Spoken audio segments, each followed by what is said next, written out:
Hello जय हिंद साथियों, स्वागत है आप सभी का टीडीएम क्लासेस पे। आज का हमारा टॉपिक रहेगा विधायिका, संसद और विधानमंडल। यानी कि विधायिका होती क्या है, संसद क्या है और विधानमंडल क्या होता है, इसकी रूपरेखा को समझेंगे। और इसके बाद आगे की वीडियो में मैं एक एक करके जो राज्यसभा होता क्या है, लोकसभा क्या होता है, विधानसभा क्या होता है, विधान परिषद क्या होता है, सभी पर विस्तार से चर्चा करूंगा। आज हम लोग विधायिका पर विस्तार से चर्चा करेंगे और उसकी रूपरेखा को समझेंगे, ताकि हमारे पास विधायिका यानी कि संसद और विधानमंडल, संसद क्या होता है, विधानमंडल क्या होता है, इससे संबंधित जो कॉन्सेप्ट है वो क्लियर रहे। और इनसे संबंधित यदि हमारे एग्जाम में कोई प्रश्न आता है तो हमारी आंखों के सामने से बच न पाए। तो चलिए शुरुआत करते हैं। आज का हमारा टॉपिक है विधायिका, संसद और विधानमंडल। आप लोग हेडिंग डाल लीजिए, विधायिका, संसद और विधानमंडल।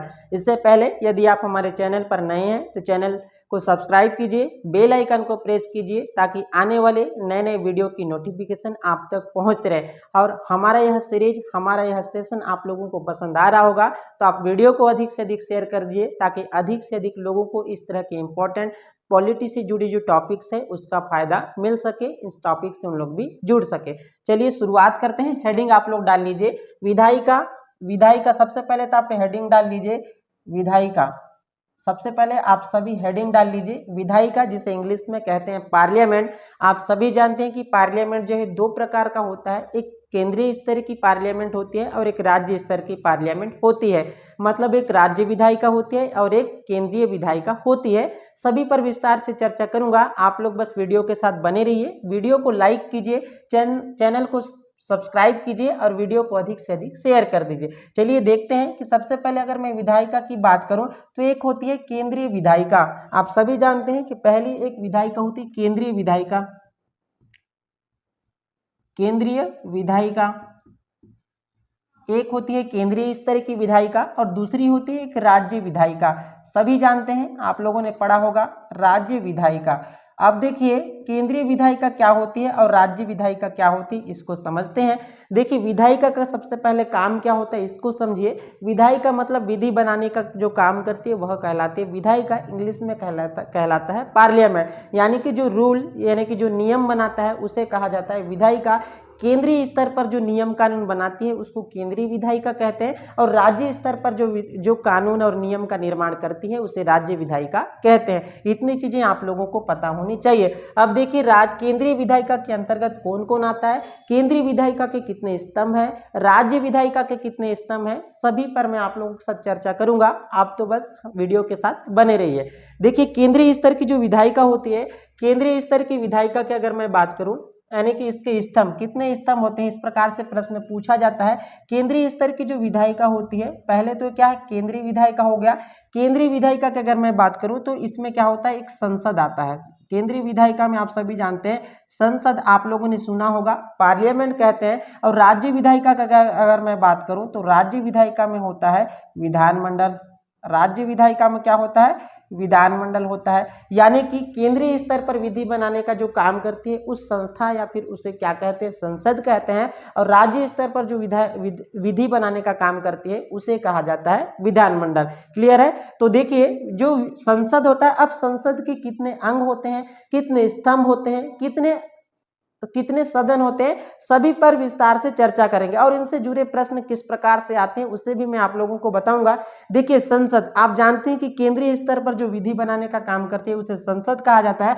और इस संसद के भी कितने अंग होते हैं, 3 अंग होते हैं। कितने अंग होते हैं, संसद के भी 3 अंग होते हैं। एक होता है राष्ट्रपति, एक कौन सा होते हैं, राष्ट्रपति होता है। दूसरा होता है राज्यसभा, दूसरा कौन सा होता है, राज्यसभा होता है। और तीसरा होता है लोकसभा, तीसरा कौन सा होता है, लोकसभा। यानी कि केंद्रीय स्तर पर जो विधि बनाने का काम करती है वो संसद कहलाता है। और उस संसद के कितने अंग होते हैं, 3 अंग होते हैं, जिसमें राष्ट्रपति होते हैं, राज्यसभा होती है और लोकसभा होती है। क्लियर है? तो देखिए राष्ट्रपति को भी केंद्रीय स्तर पर जो विधि बनाने का अंग होता है उसमें लिया जाता है। क्यों लिया जाता है? क्योंकि कोई भी विधि या कोई भी बिल तब तक अधिनियम नहीं बनता, कब तक? जब तक वो दोनों सदनों से पारित होकर राष्ट्रपति का हस्ताक्षर नहीं होता तब तक वह कोई भी बिल क्या नहीं बनता, अधिनियम नहीं बनता या फिर नियम नहीं बनता।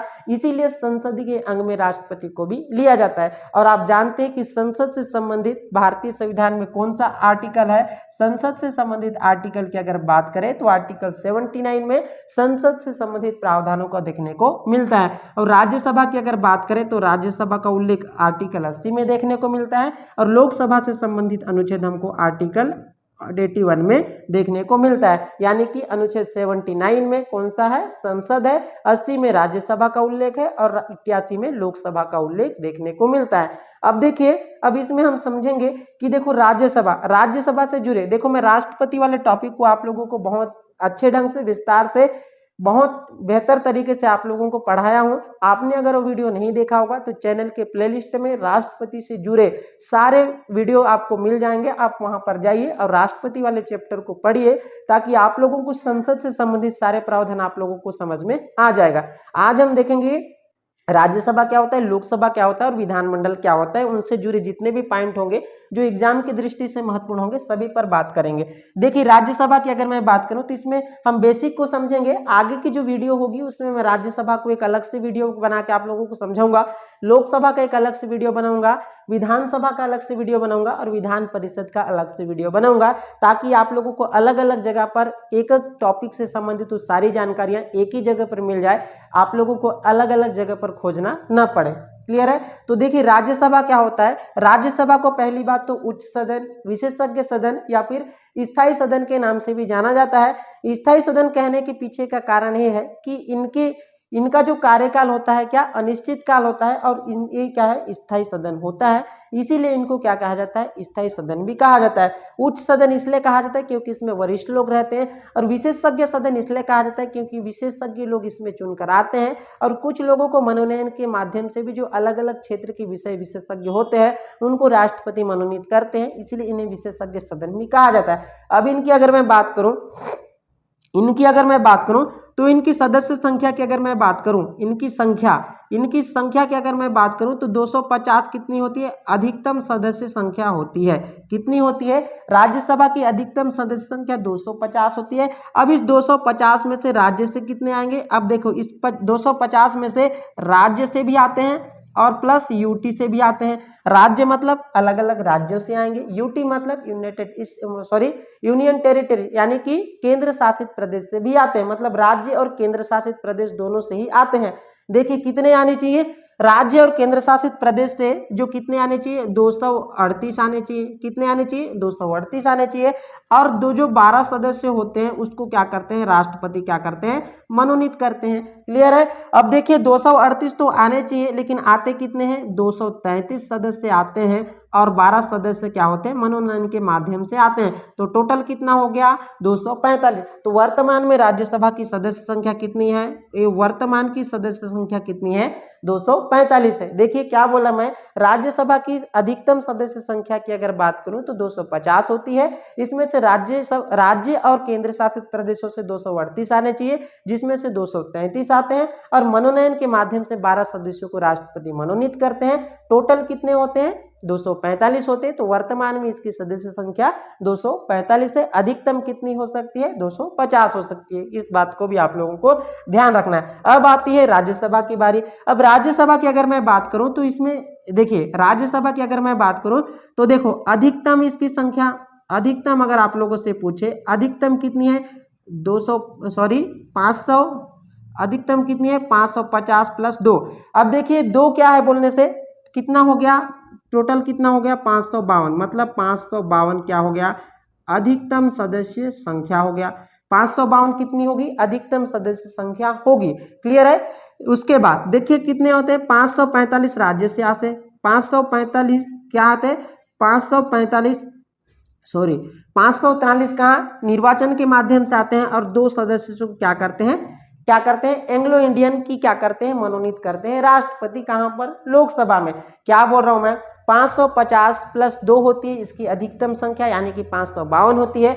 543 सदस्य क्या करते हैं, चुनकर आते हैं राज्यों से, और 2 सदस्यों को राष्ट्रपति क्या करते हैं, 2 सदस्यों को क्या करते हैं राष्ट्रपति, जो एंग्लो इंडियन होते हैं उनको मनोनीत करते हैं लोकसभा में। क्लियर है। तो इनकी वर्तमान सदस्य संख्या कितनी होगी, 545 होगी। कब, वर्तमान सदस्य संख्या अगर पूछे तो इनकी कितनी होगी, 545 होगी। अब देखिए 545 तो होता है, लेकिन वर्तमान में देखो 500 जो 43 है, 543 सदस्य जो है वो तो राज्य से आते हैं।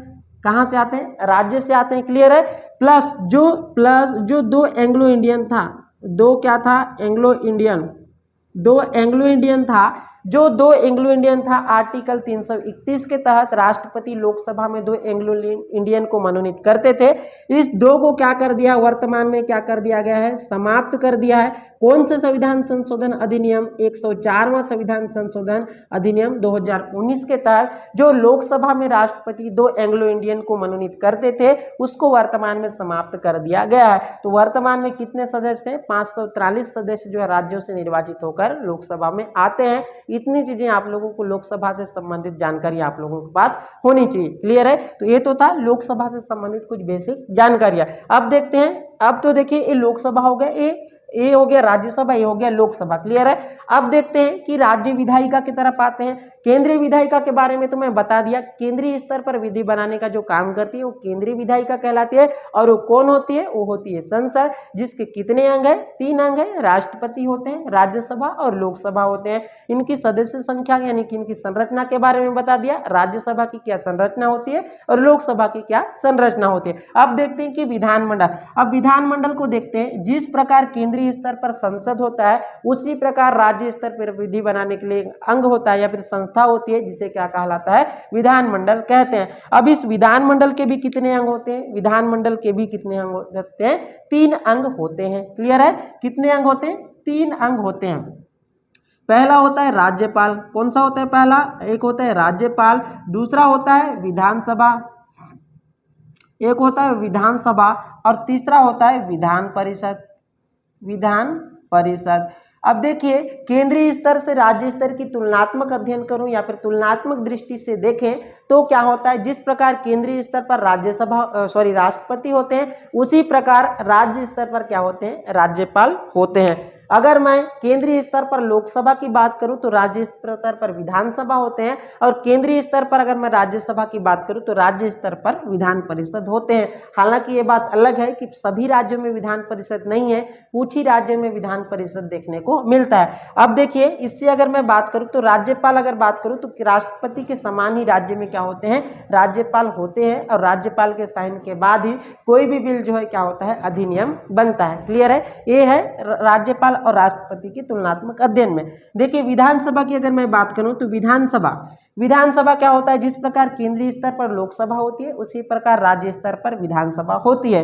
अब इनकी सदस्य संख्या की अगर मैं बात करूं तो सदस्य संख्या क्या होता है, देखिए सदस्य संख्या, इनकी अधिकतम सदस्य संख्या, इनकी संरचना में इनकी अधिकतम सदस्य संख्या पूछे आप लोगों को, अधिकतम सदस्य संख्या, तो अधिकतम सदस्यों की संख्या 500 होती है। मतलब 500 से अधिक इनकी सदस्य संख्या नहीं हो सकती। और न्यूनतम की अगर मैं बात करूं तो कुछ अपवादों को छोड़कर, मतलब जो 60 से जो है इनकी संख्या जो है कम नहीं हो सकती विधानसभा की संख्या। कुछ राज्यों यानी कि अपवाद को छोड़कर सभी राज्यों में जो है 60 से अधिक जो है विधानसभा सीटों की संख्या होती है। क्लियर है। अब देखिए विधान परिषद की अगर मैं बात करूं, विधान परिषद क्या होता है, जिस प्रकार देखो केंद्रीय स्तर पर क्या होता है, उच्च सदन राज्यसभा होता है, उसी प्रकार राज्य स्तर पर अगर उच्च सदन की बात करूं तो क्या होते हैं, विधान परिषद होता है।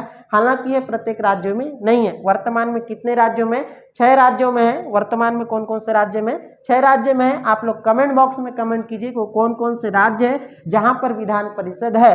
अब विधान परिषद की सदस्य संख्या, विधान परिषद की सदस्य संख्या की अगर मैं बात करूं तो जो विधानसभा की सदस्य संख्या का क्या होता है, विधानसभा, जो विधानसभा होती है, विधानसभा की सदस्य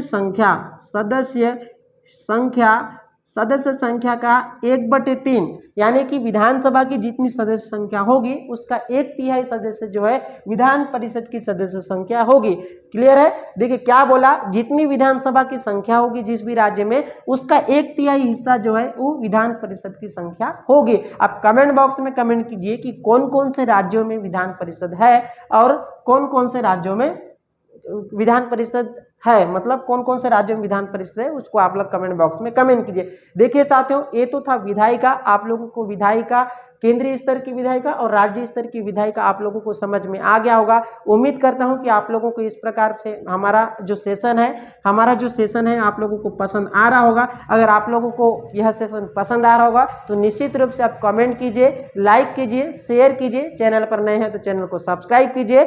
मिलते हैं एक नए टॉपिक के साथ। आज के लिए इतना ही। Thank you.